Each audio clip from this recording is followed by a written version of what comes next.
dan keuangan. Di sini kami akan mendiskusikan mengenai resiko yang dihadapi bank jika terjadi kredit fiktif dan bagaimana strategi bank untuk menghadapi kredit fiktif ini. Nah, kredit fiktif ini yang kita ketahui bahwa suatu kejahatan yang dilakukan oleh seorang oknum atau beberapa oknum dengan menggunakan identitas pribadi orang lain dengan tujuan untuk mendapatkan fasilitas kredit yang tentunya hanya untuk menguntungkan si oknumnya sendiri, tapi merugikan korbannya. Dalam dunia perbankan juga kredit fiktif ini itu sering terjadi, dan kami di sini akan mendiskusikan atau membahas salah satu studi kasus mengenai kredit fiktif. Sebelum memulai diskusi, izinkan kami untuk memperkenalkan diri. Kami dari kelompok 2 dengan beranggotakan saya sendiri adalah Laura.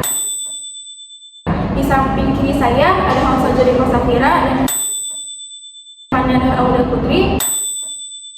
Di samping kanan saya ada Ramayana Nasution dan Fatih Wildan Almahera. Baik, langsung saja masuk ke bahan diskusi kami. Jadi studi kasus yang kami ambil itu yaitu kasus kredit fiktif yang terjadi di Bank Jogja. Jadi pada Kamis tanggal 5 Oktober tahun 2023, tepatnya bulan Oktober lalu, Kejaksaan Tinggi Daerah Istimewa Yogyakarta telah menahan seorang general manager Bursa Hotel Yogyakarta yang berinisial HS yang merupakan tersangka kasus dari penyimpangan pemberian kredit di Perumda BPR Bank Jogja. Nah, tersangka inisial HS ini diketahui telah memasukkan data 5 pegawainya sehingga seolah-olah 5 pegawai tersebut melakukan peminjaman ke bank. Namun peminjaman tersebut ternyata dilakukan oleh HS-nya. Dalam kasus ini, HS telah membuat negara mengalami kerugian mencapai 1,5 miliar rupiah. Yang dimana dalam proses tersangka HS ini mengajukan permohonan kepada pihak bank, yaitu Bank BUMD ini milik pemerintah Yogyakarta, dengan meminjam nama-nama pegawai dari swasta Bursa Hotel Jogja.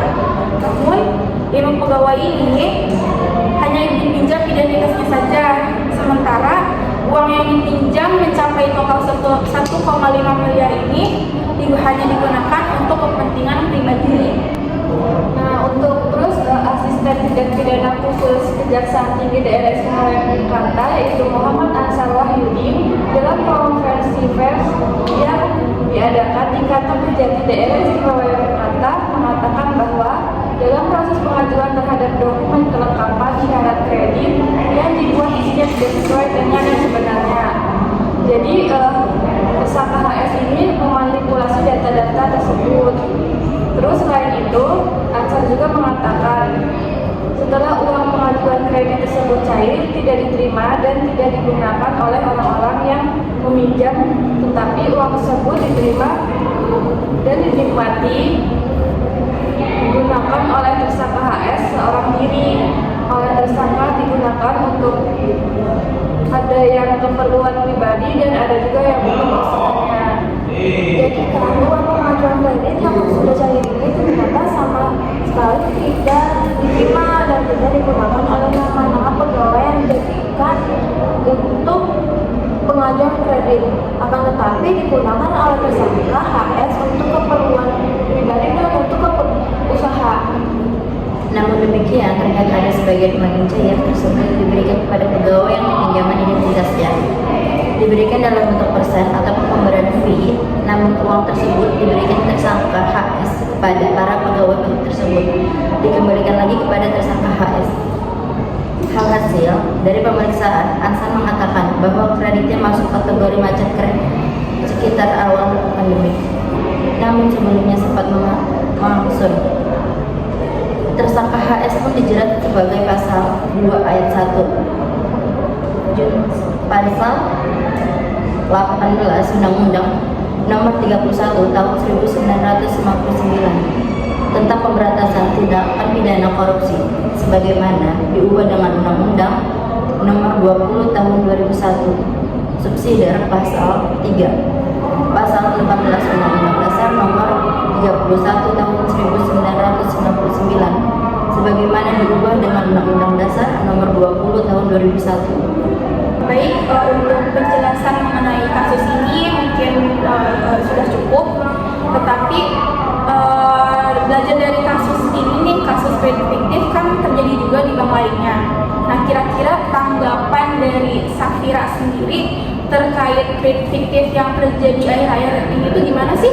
Oke, ada tanggapan saya mengenai kredit fiktif yang terjadi pada perbankan akhir-akhir ini itu ya, dari pihak perbankan harusnya lebih hati-hati dalam menyalurkan kredit kepada debitur.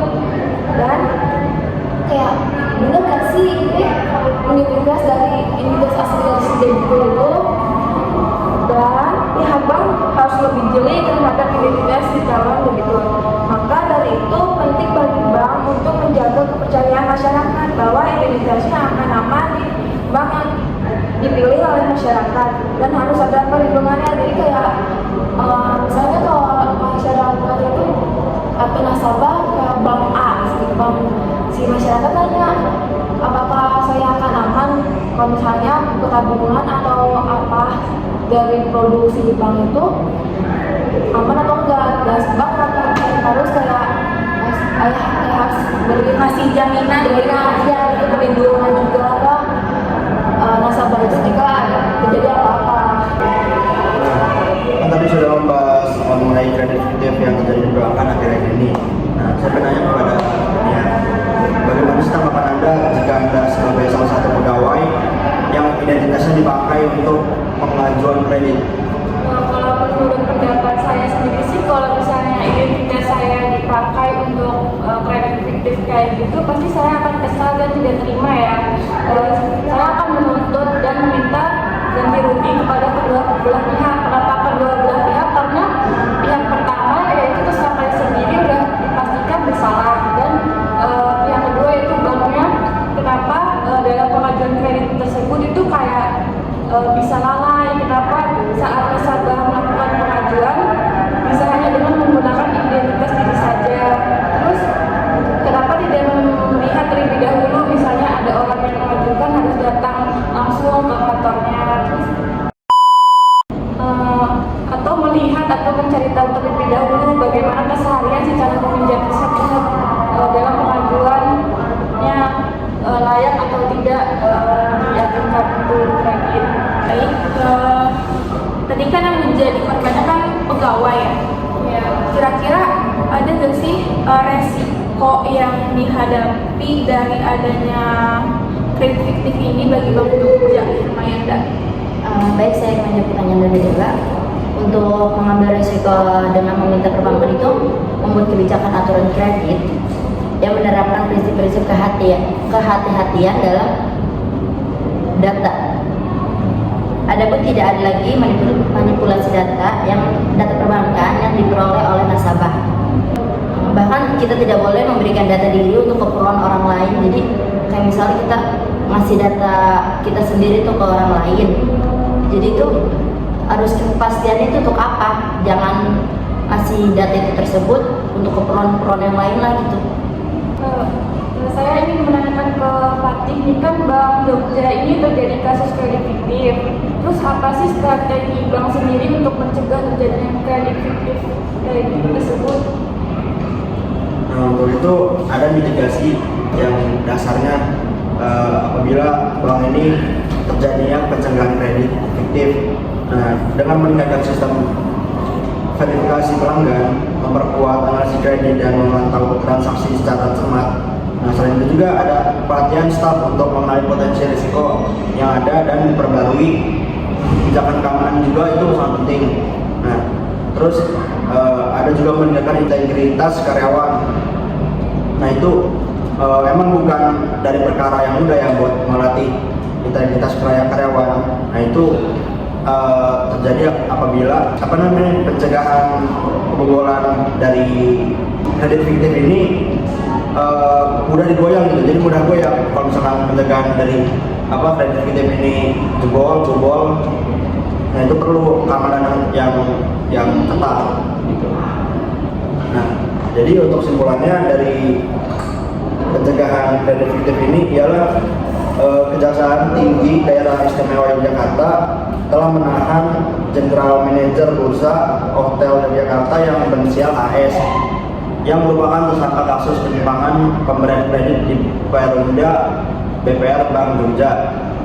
Tersangka inisial AS diketahui telah memalsukan data 5 pegawainya sehingga seolah-olah 5 pegawai tersebut melakukan peminjaman ke bank. Dalam kasus ini tersangka telah membuat negara mengalami kerugian sebesar 1,5 miliar. Nah, alhasil dari pemeriksaan tersebut, Ansor mengatakan bahwa kreditnya masuk kategori macet sekitar awal pandemi, walaupun sebelumnya sempat mengangsur. Oke, baik, mungkin itu saja diskusi yang dapat kami sampaikan. Kurang lebihnya mohon maaf. Terima kasih. Wassalamualaikum warahmatullahi wabarakatuh. 12 menit loh.